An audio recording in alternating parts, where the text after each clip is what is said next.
भक्तों, साल की सबसे खास और चमत्कारिक एकादशी उत्पन्ना एकादशी को कहा जाता है। इस साल 2025 में पड़ने वाली उत्पन्ना एकादशी के दिन बेहद ही दुर्लभ संयोग बन रहे हैं, क्योंकि इस बार की उत्पन्ना एकादशी 111 सालों के बाद पड़ने वाला है। इस दिन कई तरह के दुर्लभ संयोग बन रहे हैं और साथ ही एक बेहद ही खास राजयोग का निर्माण हो रहा है। अगर आप इस दिन एक छोटा सा उपाय कर लेते हैं तो आपकी किस्मत को बदलने से कोई नहीं रोक सकता और आपके घर की गरीबी कुछ दिनों में खत्म हो जाएगी और माता लक्ष्मी साक्षात आपके घर आएंगी और आपके पूरे परिवार के ऊपर अपनी कृपा बरसाएगी। इस बार की यह एकादशी, जो मार्गशीर्ष मास के कृष्ण पक्ष में चंद्रमा के घटते रूप में आती है, शास्त्रों में पहली एकादशी मानी जाती है। यानी कार्तिक मास की पूर्णिमा के ठीक बाद आने वाली यह कृष्ण पक्ष की एकादशी भगवान विष्णु और माता लक्ष्मी की विशेष कृपा का द्वार खोलती है। भक्तों, इस एकादशी को लेकर आपके मन में जो कंफ्यूजन है वह हम आज पूरी तरह दूर करेंगे। कुछ लोग कह रहे हैं कि यह 14 नवंबर को मनाई जाएगी, तो कुछ 15 नवंबर को। हम बताएंगे कि सही तारीख क्या है, पूजा विधि कैसे करें, शुभ मुहूर्त क्या रहेगा, एकादशी व्रत कैसे रखें, शास्त्रों में इसका विधान क्या है, अभिजीत मुहूर्त कब है, साथ ही व्रत में क्या खाएं और क्या न खाएं, यह भी जानेंगे। और तो और, उत्पन्ना एकादशी के दिन वे कौन से कार्य हैं जो भूलकर भी न करें, वरना माता लक्ष्मी और श्री हरि विष्णु क्रोधित हो जाएंगे। सब कुछ इस छोटी सी वीडियो में विस्तार से समझाएंगे। हमारा आपसे यही निवेदन है कि वीडियो को अंत तक जरूर देखें, ताकि हर बारीकी अच्छे से समझ आए और सटीक जानकारी मिल सके। यह वीडियो निश्चित रूप से ज्ञानवर्धक साबित होगी। भक्तों, पूज्य गुरुजी ने अपनी विष्णु सहस्रनाम कथा में उत्पन्ना एकादशी के बारे में कुछ विशेष नियम और उपाय बताए हैं। जो मनुष्य इस दिन इनका पालन करता है, उसके घर में इतनी धन दौलत आती है कि संभालना मुश्किल हो जाता है। घर की तरक्की होने लगती है, रुपया पैसा हमेशा आता रहता है और टिकता भी है। अगर हम उत्पन्ना एकादशी के महत्व की बात करें तो हिंदू धर्म में इसका अत्यधिक महत्व बताया गया है। यह व्रत बहुत पुण्यदायी माना गया है। जो भक्त इसे श्रद्धा और विधिपूर्वक करते हैं, उन्हें पापों से मुक्ति, जीवन में कल्याण और स्वर्गलोक की प्राप्ति का अवसर मिलता है। शास्त्रों में कहा गया है कि इस व्रत की शुरुआत से ही एकादशी व्रतों की श्रृंखला सुचारू रूप से चलने लगती है। यानी यह व्रत श्रृंखला की आरंभिका मानी गई है। इससे भगवान विष्णु और माता लक्ष्मी का आशीर्वाद आपको सीधे प्राप्त होगा। तो चलिए अब जानते हैं कि उत्पन्ना एकादशी कब है और शुभ मुहूर्त क्या रहेगा। उसके बाद पूजा विधि पर विस्तार से चर्चा करेंगे। भक्तों, आगे बढ़ने से पहले अगर आप भी चाहते हैं कि लक्ष्मी माता का आशीर्वाद आप पर बना रहे, तो इस वीडियो को एक लाइक करें और आपके अपने चैनल को सब्सक्राइब कर लें और कमेंट बॉक्स में जय लक्ष्मी माता जरूर लिखें और साथ ही आप अपनी राशि को कमेंट बॉक्स में जरूर लिख दें, क्योंकि हम राशि से जुड़ा भाग्य भी बताते हैं और भाग में चल रही परेशानियों को तत्काल दूर करने के लिए आसान से आसान उपाय भी बताते हैं। इसलिए आप अपनी राशि कमेंट बॉक्स में जरूर लिख दें। भक्तों, आपकी जानकारी के लिए बता दें कि उत्पन्ना एकादशी का व्रत भगवान श्री हरि विष्णु तथा माता लक्ष्मी की कृपा प्राप्त करने के लिए रखा जाता है। यह व्रत अत्यंत पवित्र और पुण्यदायक माना गया है, क्योंकि इसी दिन एकादशी देवी का प्राकट्य हुआ था, जिन्होंने असुरों से देवताओं की रक्षा की थी। उत्पन्ना एकादशी मार्गशीर्ष मास के कृष्ण पक्ष में आने वाली एकादशी है, जो पापों का नाश करने वाली और मोक्ष प्रदान करने वाली मानी जाती है। इस दिन श्रद्धापूर्वक व्रत, उपवास, पूजा, भजन, कीर्तन तथा भगवान विष्णु के नाम का स्मरण करने से सभी कष्टों का नाश होता है और मनुष्य के पिछले जन्मों के पापों का क्षय हो जाता है।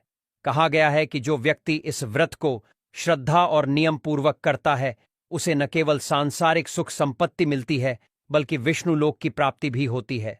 माता लक्ष्मी इस दिन अपने भक्तों के घर में स्थायी रूप से निवास करती हैं। इसलिए यह व्रत धन, सौभाग्य और समृद्धि की प्राप्ति के लिए भी विशेष रूप से फलदायी होता है। उत्पन्ना एकादशी 2025 में शनिवार 15 नवंबर को पड़ रही है। यह मार्गशीर्ष मास के कृष्ण पक्ष की एकादशी है, जिसे भगवान श्री हरि विष्णु और माता लक्ष्मी की कृपा प्राप्त करने वाला अत्यंत पवित्र व्रत माना जाता है। इस दिन भक्तजन सुबह ब्रह्म मुहूर्त में स्नान करके शुद्ध वस्त्र धारण करते हैं और भगवान विष्णु की विधिपूर्वक पूजा करते हैं। इस वर्ष उत्पन्ना एकादशी व्रत का शुभ आरंभ 15 नवंबर शनिवार की प्रातःकाल से किया जाएगा। पूजा का सबसे शुभ समय अभिजीत मुहूर्त रहेगा, जो प्रायः दिन में 11:45 से दोपहर 12:30 तक रहेगा। इस दौरान भगवान विष्णु की पूजा, मंत्र जाप और दीपदान करना अत्यंत मंगलकारी माना गया है। एकादशी तिथि का आरंभ 14 नवंबर की रात लगभग 10:02 से होगा और इसका समापन 15 नवंबर की रात 8:40 के आसपास होगा। अतः व्रतधारी जन 15 नवंबर को पूरे दिन व्रत रखकर भगवान की आराधना करें। व्रत का पारण यानी व्रत खोलना द्वादशी तिथि अर्थात 16 नवंबर 2025 रविवार की प्रातः 6:40 से लेकर 8:50 तक के बीच शुभ माना गया है। इस समय फलाहार या दूध दही से पारण कर भगवान विष्णु को धन्यवाद देना चाहिए। जो भक्त इस दिन श्रद्धा और सच्चे मन से उपवास रखते हैं, उन्हें सभी पापों से मुक्ति, लक्ष्मी कृपा और विष्णु लोक की प्राप्ति होती है। साथ ही भक्तों, हम जान लेते हैं कि उत्पन्ना एकादशी की पूजा विधि क्या रहेगी।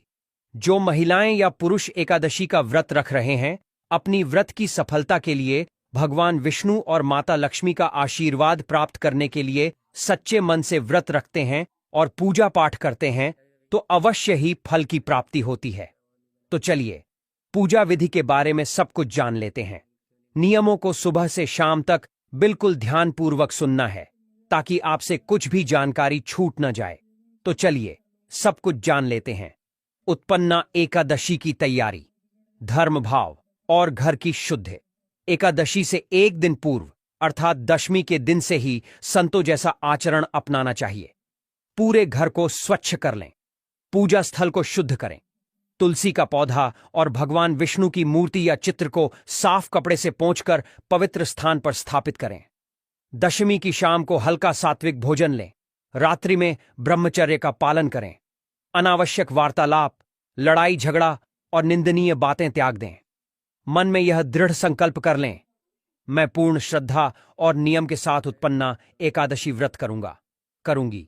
मैं पाप त्याग कर केवल भगवत भक्ति में लीन रहूंगी। संकल्प करते समय हाथ जोड़कर मौन होकर और अपने अंदर की शुद्धता का संकल्प दोहराइए। इस तैयारी से ही व्रत का आध्यात्मिक आधार बनता है। जब मन शुद्ध होगा तो पूजा का फल स्वतः अधिक प्राप्त होगा। सूर्योदय से पूर्व ब्रह्म मुहूर्त में उठकर स्नान करें। यदि संभव हो तो तुलसी या गंगा जल मिलाकर स्नान करना अति शुभ माना गया है। स्नान के बाद स्वच्छ पीले या हल्के वस्त्र धारण करें, क्योंकि पीला रंग विष्णु लक्ष्मी को प्रिय है और सात्विकता का प्रतीक है।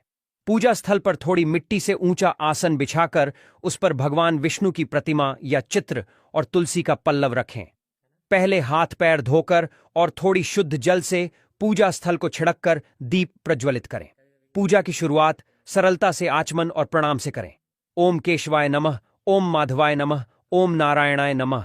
यह वह अनुष्ठान है जो मन को स्थिर कर भगवान के स्मरण की ओर मोड़ता है।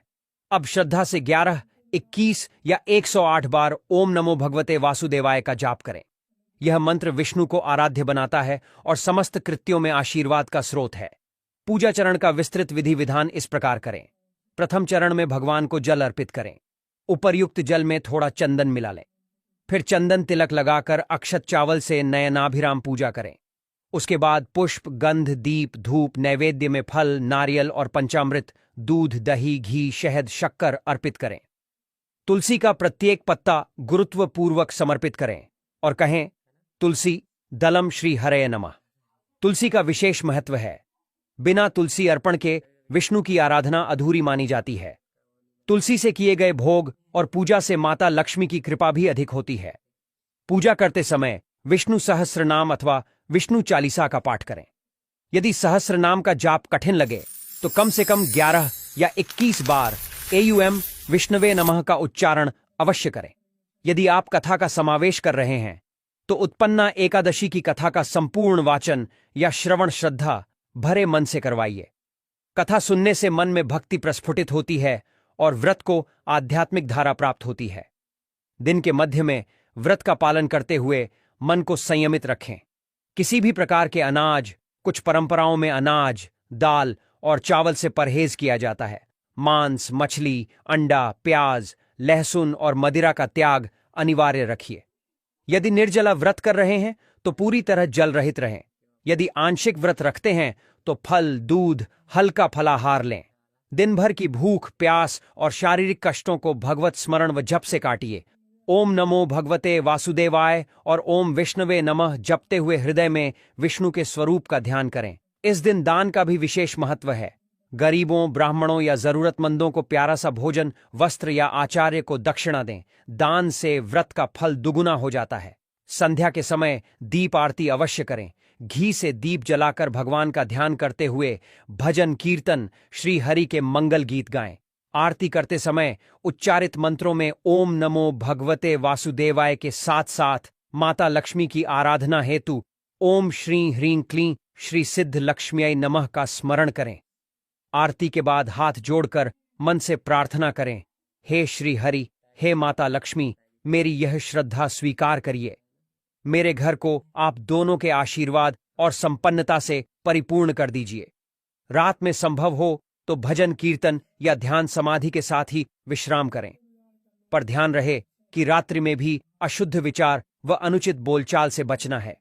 द्वादशी के दिन पारण, व्रत खोलना बड़ी सावधानी से और शुद्ध मुहूर्त में करें। पारण से पूर्व प्रातः उठकर भगवान को जल, पुष्प और दीप अर्पित करें। फिर तुलसी अर्पण और प्रसाद ग्रहण करके ही भोजन आरंभ करें। पारण में हल्का सा सात्विक आहार ग्रहण करें। फल, दूध, दही, हलवा अथवा फलाहार व मिष्ठान। अनाज अथवा भारी भोजन का सेवन तब तक टालें जब तक पारण का उचित मुहूर्त न आ जाए। पारण का समय अपने पंचांग के अनुसार ग्रहण करिए और यदि पारण के समय ब्राह्मण या जरूरतमंद किसी के समक्ष दान दे सकें तो उस दान से व्रत पूर्णता को प्राप्त होगा। पारण करते समय श्री हरि का स्मरण करते हुए धन्यवाद प्रकट करिए।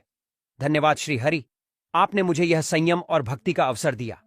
अंत में व्रत के नियमों और उपदेशों का सार यह है कि उत्पन्ना एकादशी का व्रत केवल भूख त्याग का नाम नहीं, यह आत्मा की शुद्धि, मन का संयम और ईश्वर समर्पण का मार्ग है। इस व्रत का उद्देश्य हमारे अंदर के लोभ, क्रोध, अहंकार और अधर्म को मिटाकर प्रेम, करुणा और सच्चे जीवन मूल्यों को जन्म देना है। जो भक्त सच्चे मन से निष्ठा और नियम के साथ इस व्रत को करता है, भगवान विष्णु और माता लक्ष्मी की दृढ़ कृपा प्राप्त कर धर्म, अर्थ और काम तीनों में सिद्धि पाते हैं। भक्तों, अगर आपके मन में यह प्रश्न है कि इस व्रत को कौन रख सकता है और रखने से क्या होता है, तो आपके इन सवालों के उत्तर भी हम इस वीडियो में देंगे। प्रिय भक्तों, जैसा कि हम आपको बता दें कि उत्पन्ना एकादशी का व्रत स्त्री और पुरुष दोनों ही श्रद्धा एवं भक्ति भाव से रखते हैं। यह व्रत उस समय रखा जाता है जब जीवन में नकारात्मकता, मानसिक तनाव, पापों का बोझ या धन संपत्ति की कमी महसूस होती है। कहते हैं, इस दिन व्रत रखने वाला व्यक्ति भगवान श्री हरि विष्णु की विशेष कृपा प्राप्त करता है और उसके जीवन के सभी दुख मिट जाते हैं। इस व्रत को ब्रह्मचर्य, गृहस्थ और वानप्रस्थ तीनों आश्रम के लोग रख सकते हैं। भक्त यह व्रत इसलिए करते हैं क्योंकि यह वह दिन है जब पापों का नाश करने वाली एकादशी देवी का प्राकट्य हुआ था और स्वयं भगवान विष्णु ने कहा है, हे अर्जुन, उत्पन्ना एकादशी का व्रत करने वाला मनुष्य मेरे परम धाम को प्राप्त करता है। चलिए भक्तों, इसी के साथ जान लेते हैं कुछ विशेष नियम जो कि उत्पन्ना एकादशी के दौरान रखे जाते हैं और इनका पालन करने से भगवान विष्णु अति प्रसन्न होते हैं। उत्पन्ना एकादशी का व्रत बहुत पवित्र होता है, अतः व्रत के दिन मन, वचन और कर्म से पूर्ण शुद्धता आवश्यक है। व्रत से एक दिन पूर्व यानी दशमी तिथि की रात को सात्विक भोजन करें और अधिक से अधिक भगवान का स्मरण करें। एकादशी के दिन सूर्योदय से पहले स्नान कर पीले वस्त्र पहनें। घर के पूजा स्थल को गंगा जल से शुद्ध करें। फिर भगवान श्री हरि विष्णु का ध्यान करें और संकल्प लें, मैं भगवान विष्णु की कृपा के लिए पापों के शमन और मोक्ष प्राप्ति हेतु उत्पन्ना एकादशी का व्रत रखती हूं। व्रत के दिन भर मौन रहना, कथा पाठ करना, हरिनाम जपना और भोजन का त्याग करना श्रेष्ठ माना गया है। यदि पूर्ण उपवास न कर सकें तो केवल फल, दूध या जल ग्रहण करें। व्रत पूज्य गुरुजी ने उत्पन्ना एकादशी व्रत में कुछ ऐसी वर्जित वस्तुओं के बारे में बताया है जिनका सेवन भूलकर भी नहीं करना चाहिए। अन्यथा घर में कंगाली आ जाती है। तो वह कौन सी वर्जित वस्तु है, उनके बारे में भी हम आपको बता देते हैं। भक्तों, शास्त्रों में कहा गया है कि व्रत में संयम ही पूजा का सार है। इसलिए एकादशी के दिन निम्न वस्तुओं और कर्मों का त्याग अवश्य करें। अनाज, दाल, चावल, गेहूं, मांस, लहसुन, प्याज, बैंगन, मसूर, चना, सूखी फलियां और शराब जैसी चीजें पूर्ण रूप से वर्जित हैं। एकादशी के दिन झूठ बोलना, क्रोध करना, चुगली करना, दूसरों का अपमान करना या किसी जीव को कष्ट देना, यह सभी कर्म व्रत का पुण्य नष्ट कर देते हैं। पति पत्नी को इस दिन संपूर्ण ब्रह्मचर्य का पालन करना चाहिए। देर तक सोना या दिन में झपकी लेना भी वर्जित है।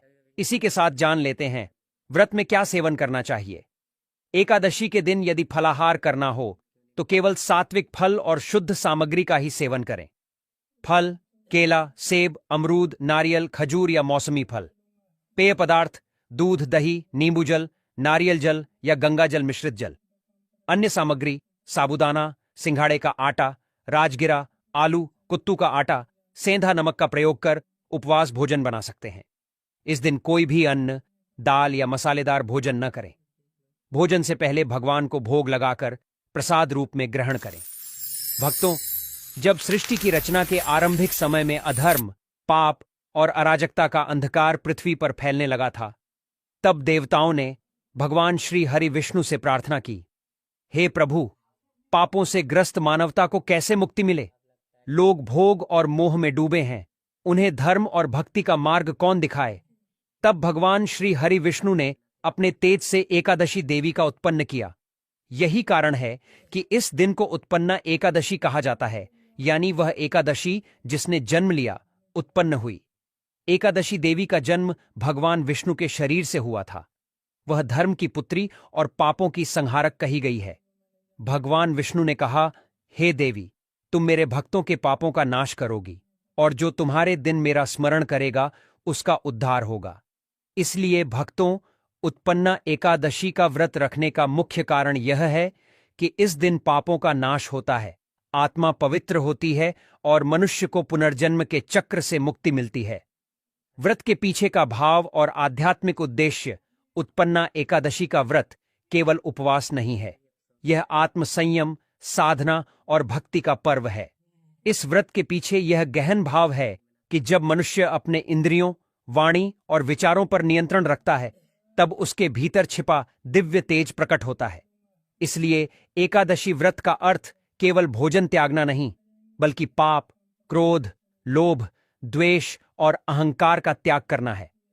इस दिन व्रत रखने से व्यक्ति के पूर्वजों को तृप्ति मिलती है, देवता प्रसन्न होते हैं और स्वयं भगवान विष्णु भक्त के जीवन में प्रवेश कर लेते हैं। शास्त्रों में कहा गया है, एकादशी व्रत सर्वश्रेष्ठ है। यह सभी तीर्थों से बढ़कर और यज्ञों से भी श्रेष्ठ है। इसीलिए इस दिन भूलकर भी व्रतधारी को कुछ विशेष गलतियां हैं जिन्हें करने से बचना चाहिए, अन्यथा व्रत का कोई फल प्राप्त नहीं होता, उल्टा पाप लग जाता है। तो चलिए भक्तों, जान लेते हैं उन गलतियों के बारे में जो कि भूलकर भी एकादशी व्रत के दौरान नहीं करना है। भक्तों, अब आप अत्यंत ध्यानपूर्वक सुनिए, क्योंकि यह बात उतनी ही गूढ़ और महत्वपूर्ण है जितनी स्वयं व्रत की।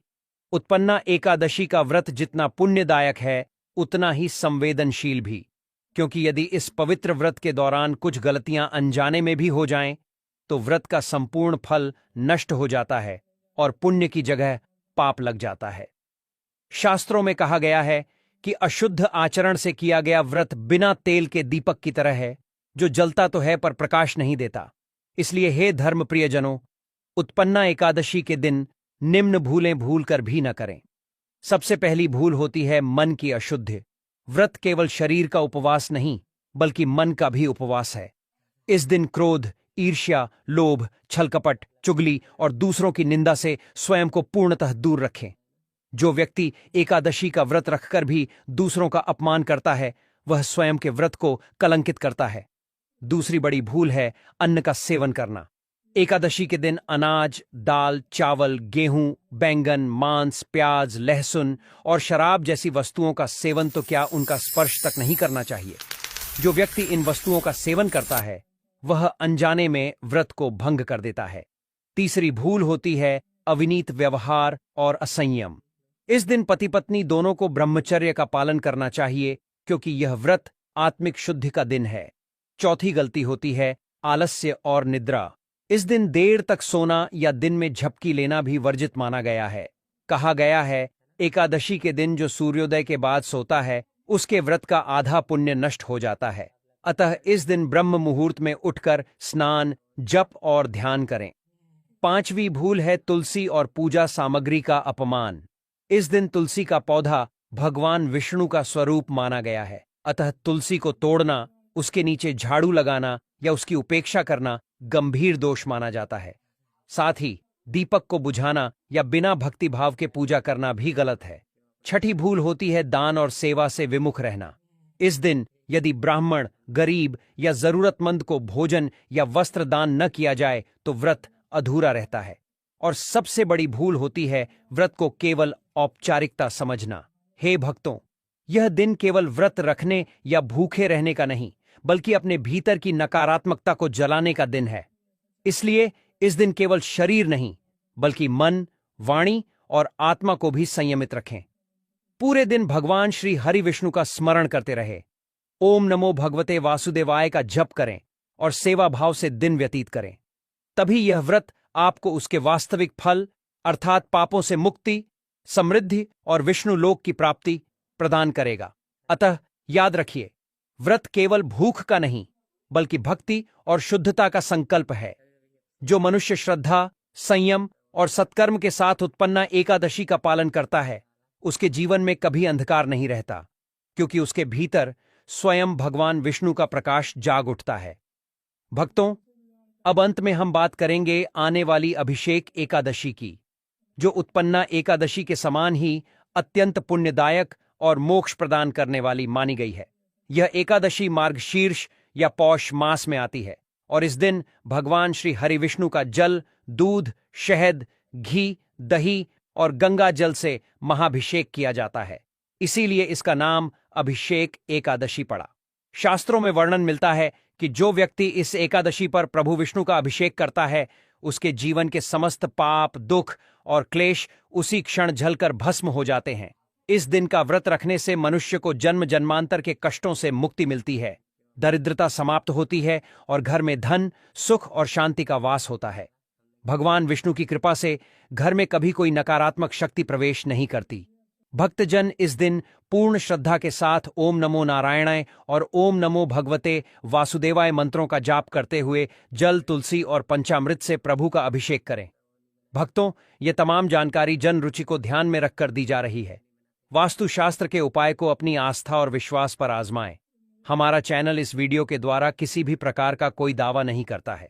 आज की यह जानकारी अगर आपको पसंद आई हो तो इस वीडियो को एक लाइक करके आपके अपने चैनल को सब्सक्राइब कर लें और बेल नोटिफिकेशन को ऑन पर सेट जरूर करें। जय श्री राम।